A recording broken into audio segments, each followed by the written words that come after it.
We are back with our panel, and we're joined in our center seat by Georgia Republican Congressman Tom Price, who is also a doctor, orthopedic surgeon. Congressman Price, thanks for being here. Thanks, Brett. Good to be with you. You have an alternative to Obamacare. It's called Empowering Patients First Act, H.R. 2300. You've introduced it in 3 Congresses now. Correct. Give us the 30-second elevator pitch, if you would. Well, the bottom line is that we can solve any health care challenges that we have by putting patients and families and doctors in charge of health care, not Washington, D.C. We do that in our bill, H.R. 2300, Empowering Patients First Act, by making certain that folks, everybody in this country, every single American has the financial feasibility to purchase coverage that they want, not that the government forces them to buy. And we do that through tax deductions and credits and refundable credits and advanceable refundable credits. We solve portability problems. You ought not lose your insurance if you change your job or you lose your job. You ought to be able to own your coverage, regardless of who's paying for it.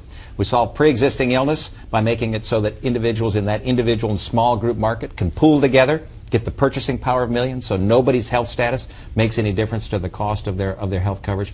We can do all of that. That is, cover folks, solve insurance challenges, save hundreds of billions of dollars without putting Washington in charge or raising your taxes. So it's across state lines. Purchase across state lines. We equalize the tax treatment for the purchase of coverage. Employers get a tax break for purchasing coverage for their employees. Individuals ought to get the same kind of tax break. If you do that, then you make it so that we're focusing on the patient, not on government. And some element of tort reform, I assume. Absolutely. Robust lawsuit abuse reform that isn't a cap on non-economic damages. It's basically a safe harbor. It says that if the doctor does the right thing, then they, based upon what their specialty society says, not what the Secretary of Health and Human Services says, but what their specialty society says, they can use that as an affirmative defense in a court of law. We don't deny anybody the access to the courts. We just say the doctor ought to be able to say, if I've done the right thing, then I ought to be able to use that as an affirmative defense. Steve. Congressman, you have somewhere in the ballpark of 50 co-sponsors, as I understand it, for this current version of your legislation. And I guess my question would be, why only 50 co-sponsors? I mean, Republicans have, for a long time, avoided making health care reform a priority. Even if there have been alternative plans, the president isn't right when he says that there aren't. But they haven't made it a priority. Why don't you have 230 co-sponsors? Well, health care is complex, and we're seeing that right now as you see the president's law roll out. I've practiced medicine for over 20 years, took care of patients. So in my core, in my gut, I believe I know exactly what we ought to be doing to our healthcare system. For somebody who hasn't been involved in healthcare, it's tough to be able to get your arms around these issues. And so it's an education process. The American people are being educated to a huge degree right now on what not to do.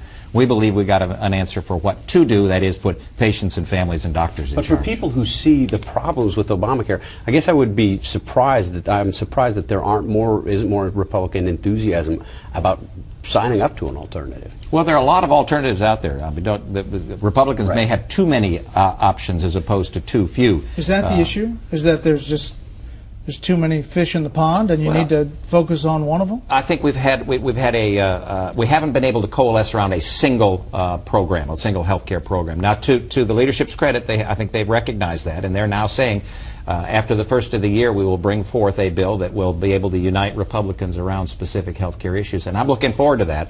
We hope it's going to be the vast majority of 2,300, but there are a lot of good ideas out there, and I think it's important to have an alternative. You can't beat something with nothing. You've got to be able to not just hold the other side to account, but to provide the contrast. There are positive ways to solve health care challenges that we've got, and you don't have to put Washington in charge. Maybe. Do you think that response to that alternative has to come before the midterm elections? If we see into the new year people not liking what they're buying, what they're forced to buy under Obamacare, and the mandated young and healthy are not complying with the mandate and they're paying the fee, and this turns out to be a serious political problem for Democrats. At the same time, you're going to have this public saying to the Republicans, you need to fix this right now. Do you believe that your party has to vote on something, an alternative, before the midterm elections? I'm not sure a vote is imperative, but I do believe that we need to coalesce around a unified plan. But I've always believed that. I think it's important that you have a positive solution out there. Look, we believe in principles in health care that allow for affordability for everybody, access for everybody, the highest quality, more choices. That's what holds down costs. That's what puts patients in charge. We ought to embrace those principles and adopt a policy program that incorporates those principles. Charles? Do you believe philosophically that health care is a right, that every American has a right, which is sort of a liberal belief? And second, does your bill sort of actuate that? Does it actually make it real so that every American has access to health care?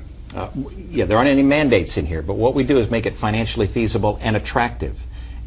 Under our provision, every single American would be better off financially if they got covered, and Americans will make the right decision. America's a compassionate country. I'm a third-generation physician.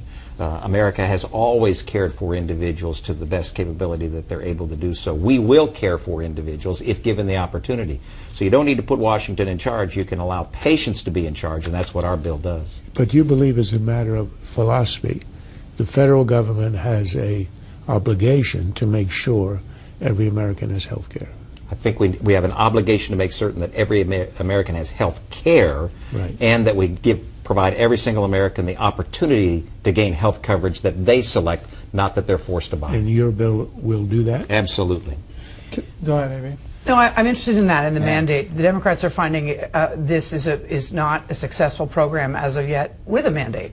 They're finding it difficult to compel people to buy insurance. Americans are very confused by this. You said they're learning a lot.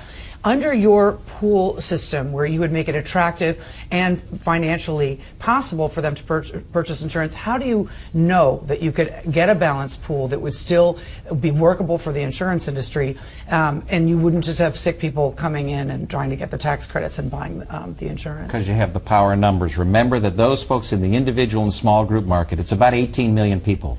Those are the folks that are truly threatened by losing their health coverage with a pre-existing illness, or they change their job, they lose their job, and they lose their coverage.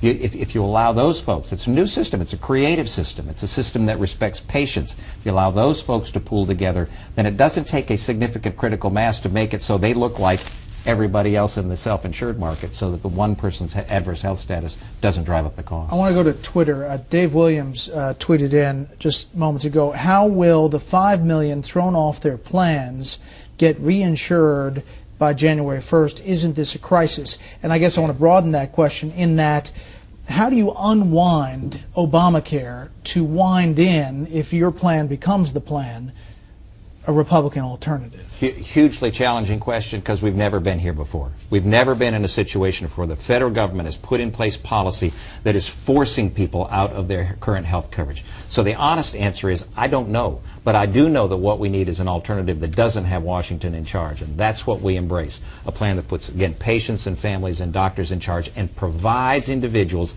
the opportunity and the financial feasibility to purchase that coverage. But you can say tonight that that is a priority for the Republican leadership after the first of the year. Priority for the Republican leadership, as stated to us, is to have the Republican conference in the House to coalesce and unify around a health plan.